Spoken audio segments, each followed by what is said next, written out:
Halo adik-adik calon penerima sakramen penguatan.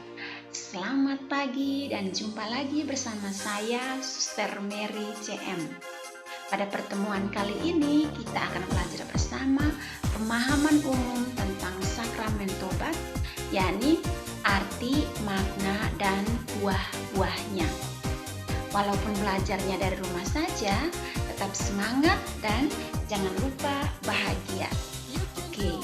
Sebelum memulai pembelajaran ini, marilah kita meminta bantuan Roh Kudus untuk menyertai kita dalam pembelajaran ini. Kita semua diajak untuk mempersiapkan hati dan pikiran kita untuk menyadari kehadiran Tuhan bersama kita dalam kegiatan kita pada pagi hari ini.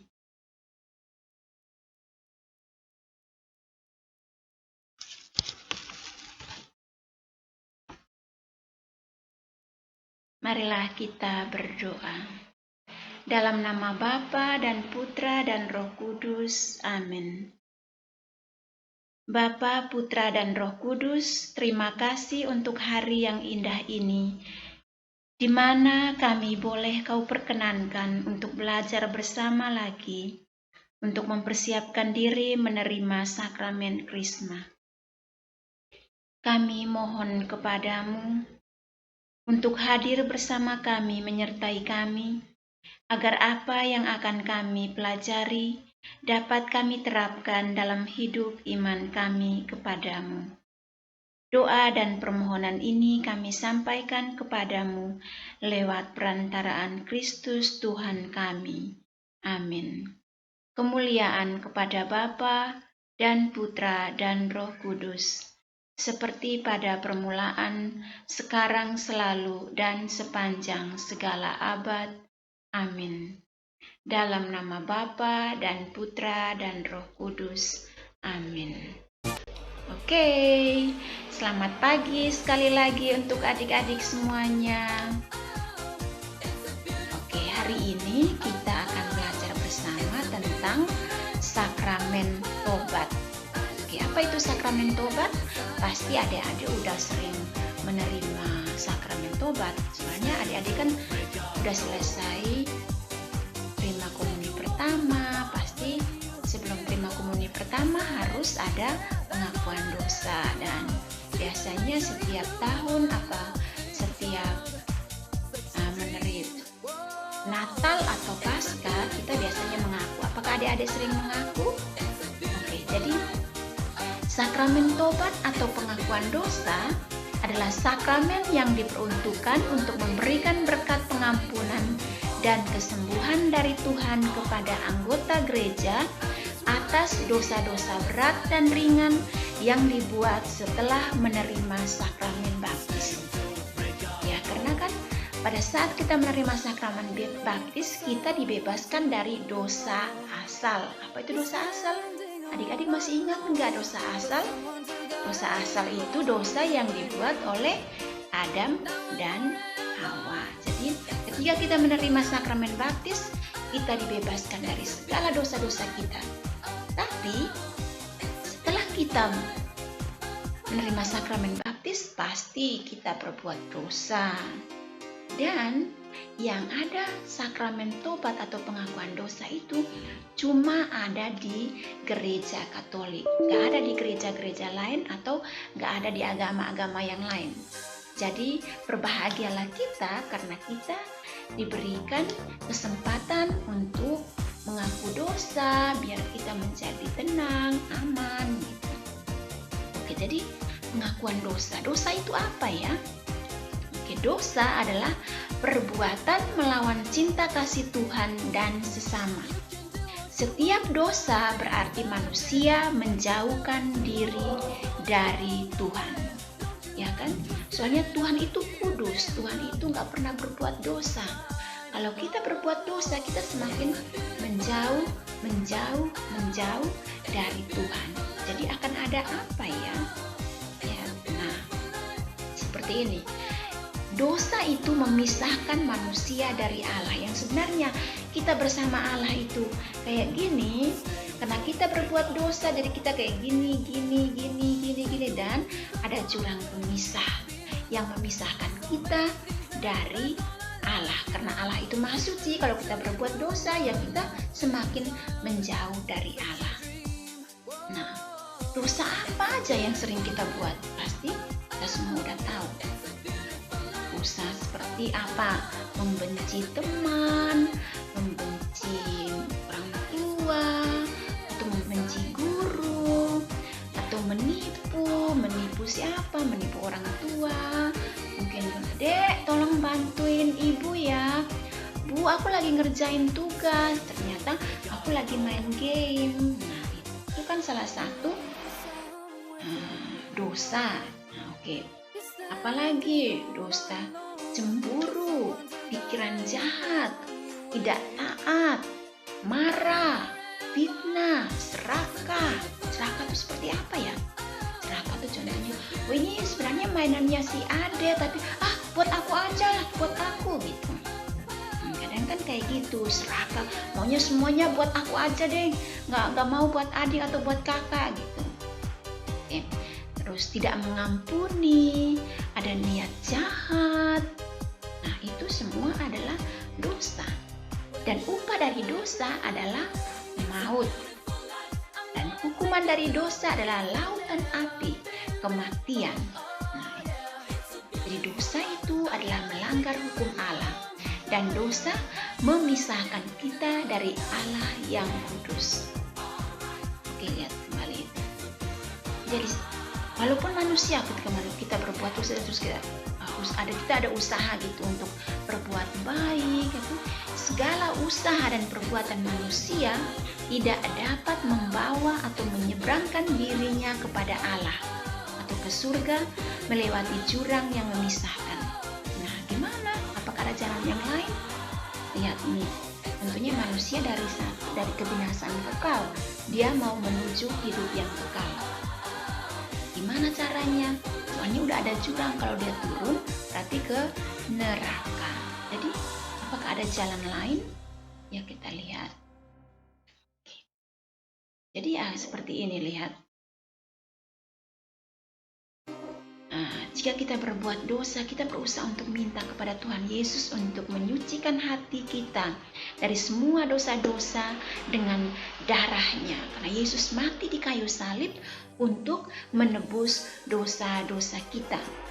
Jadi jika kita mengaku dosa kita, maka Ia adalah setia dan adil, sehingga Ia akan mengampuni segala dosa-dosa kita dan menyucikan kita dari segala kejahatan. Karena Yesus itu maha cinta, Yesus adalah cinta.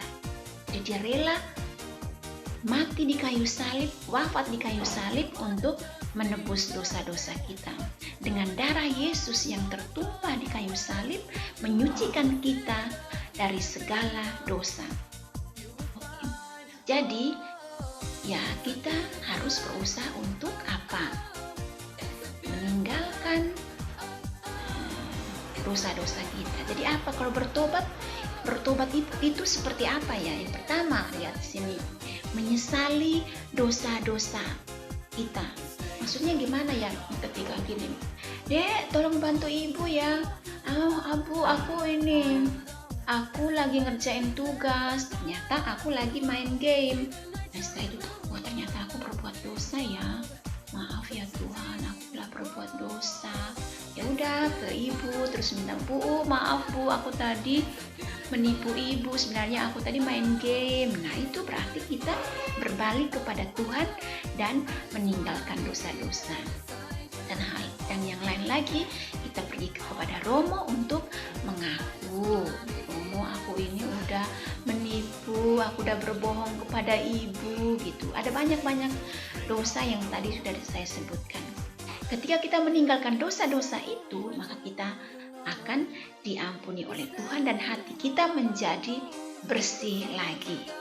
Karena Alkitab berkata bahwa Allah memberi hidup yang kekal kepada mereka yang bertobat kepada Allah dan percaya kepada Tuhan. Oke, seperti yang tadi suster udah katakan, apakah ada jalan? Karena kan memang dari kebinasan kekal ke hidup yang kekal, ada jurang. Di sini ada Yesus Kristus, ada salib yang menjadi jembatan bagi kita menuju kepada Allah.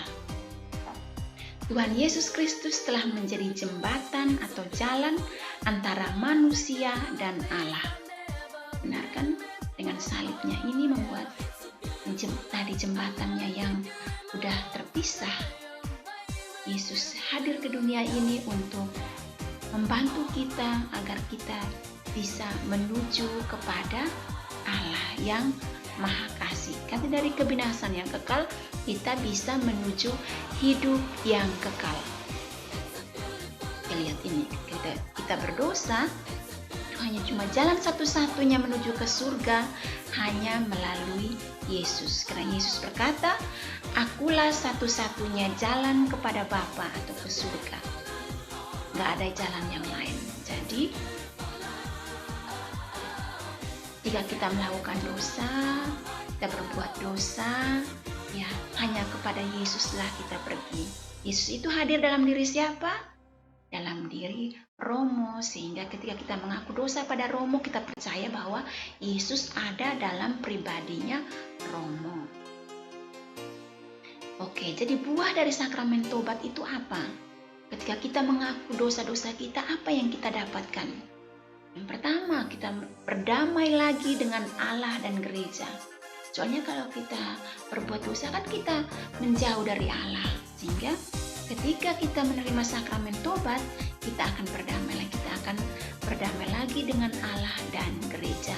Yang kedua, pengampunan segala dosa yang dilakukan. Ada pengampunan ketika dia bilang, Romo aku udah kayak gini, aku mencuri, aku berbohong, aku benci sama teman, gitu. Terus Romo memberi absolusi, kita diampuni dari dosa-dosa kita.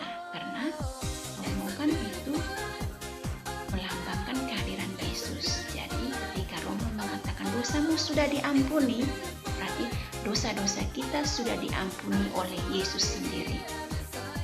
Ketiga, pemulihan keadaan rahmat. Ketika kita berdosa kan kita jauh dari Tuhan.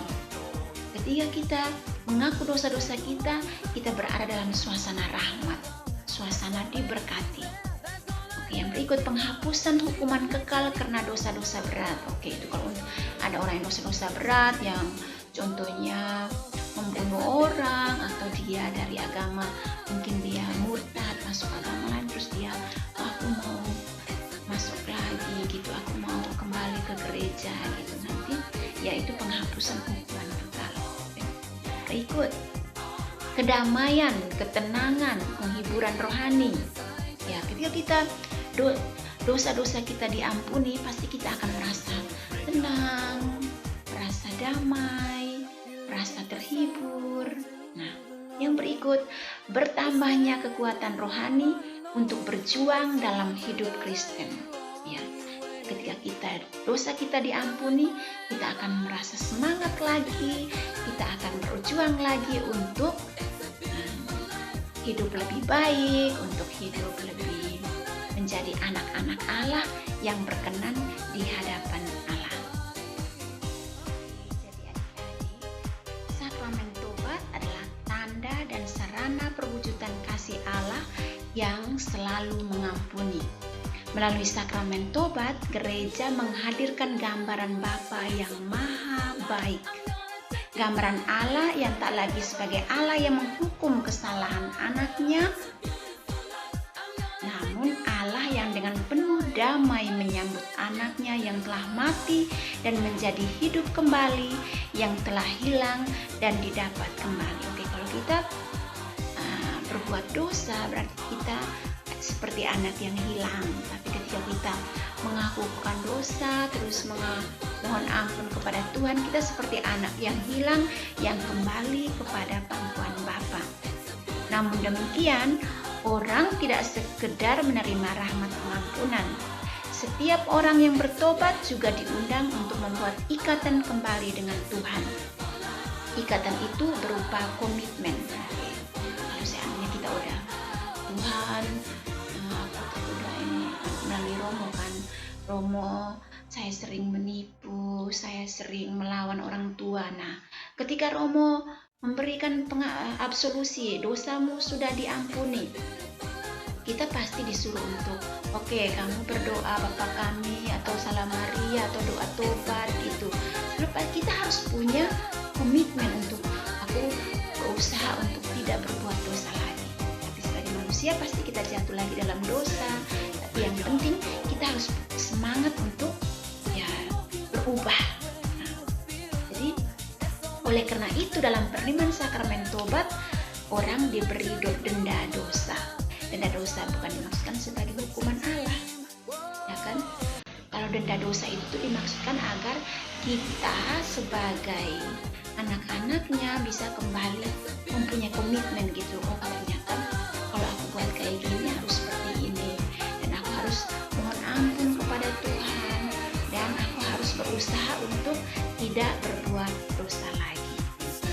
Oke, jadi pertemuan kita sampai di sini saja. Terima kasih untuk kebersamaan kita. Tapi untuk tugas, mungkin suster tidak memberi tugas yang susah-susah buat kalian. Soalnya sekarang mungkin kalian lagi mempersiapkan diri untuk ujian akhir atau gimana. Jadi suster hanya memberi tugas yang sangat sederhana. Oke, tugasnya yang pertama menulis nama dan dari lingkungan mana di kolom komentar. Ini kan di YouTube, jadi di kolom komentar YouTube. Terus itu juga sebagai presensi biar kita tahu, oh ternyata mereka menonton gitu. Oke, yang kedua, foto keluarga lengkap. Kalau ada kakak, ada ayah, ibu, kakak, adik, atau kalau cuma adik ya cuma ayah, ibu, adik, pokoknya yang lengkap bersama Romo. Romo siapa saja, mau Romo Tri atau Romo Anton, terserah, yang penting bersama dengan Romo. Oke, jadi untuk menutupi kegiatan ini, marilah kita berdoa. Dalam nama Bapa dan Putra dan Roh Kudus, amin. Terima kasih ya Tuhan untuk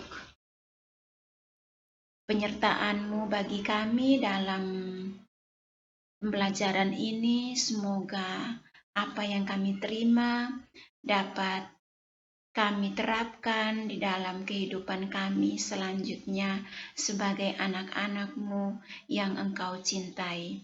Terima kasih ya Tuhan, semoga Engkau tetap melindungi kami semua dari segala macam bahaya, godaan, cobaan, sehingga kami selalu dan senantiasa di dalam naungan belas kasihan-Mu.